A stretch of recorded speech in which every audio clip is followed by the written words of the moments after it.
आम्ही रुहा digital visiting card बनवतो. Generally काय होतं, प्रॉस्पेक्टिंग डेटा कलेक्शन हा सगळ्यात मोठा पेन आहे. म्हणजे तुम्ही कुणाला तरी भेटलात, व्हिजिटिंग कार्ड दिलं किंवा बोलता बोलता नंबर घेतलात, मोबाईलमध्ये सेव्ह केलात. कशासाठी नंबर सेव्ह केला, कधी सेव्ह केला, काय केलं, you don't have any clue.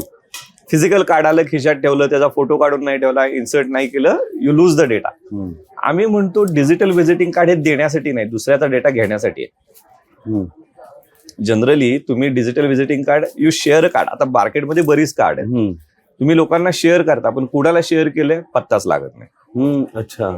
इथं तुम्ही डेटा शेअर करताना, आता मी मगाशी तुम्हाला कार्ड शेअर केलं होतं, माझं कार्ड केलं, मी तुमचा नाव नंबर घेतला, त्याच्याबरोबर तुमच्याशी मी वाईब्स, रुहा वाईब्स आणि रुहा VMS बद्दल बोललो, हे लिहिलं आणि तुम्हाला पाठवलं. बरोबर. सो ती माझी लीड पण जनरेट झाली. करेक्ट. उद्याच्याला तुम्हाला माझ्या ऑफिसमधून कदाचित फोन येईल, सर तुम्ही अलंकार सरांबरोबर रुहा वाईब्स बद्दल काही बोलला होतात का? नाही. आणि सगळ्यात महत्वाचा, हा डेटा बॅकएंडला तुमच्या बॅकएंड ऑफिसला येतो.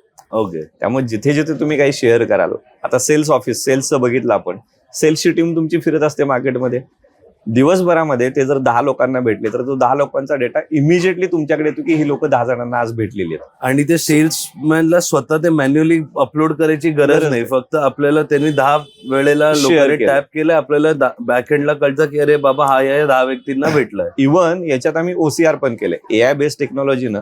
फिजिकल व्हिजिटिंग कार्डचा फोटो काढला की तो अख्खा AI डेटा रीड करतो आणि त्याला व्हॉट्सअपवरती तुमचं व्हिजिटिंग कार्ड पाठवून देतो. आणि तोही डेटा मागे गुगल, जोहो, मायक्रोसॉफ्ट आणि कस्टमाइज CRM याला तुम्ही सिंक करू शकता. So this is pre CRM, म्हणजे जिथं CRM सुरू होतं ना त्याच्या आधीचा डेटा कलेक्ट करण्यासाठी आम्ही हे टूल बनवलंय. खूपच म्हणजे खूपच अगेन व्हेरी रेव्होल्युशनरी.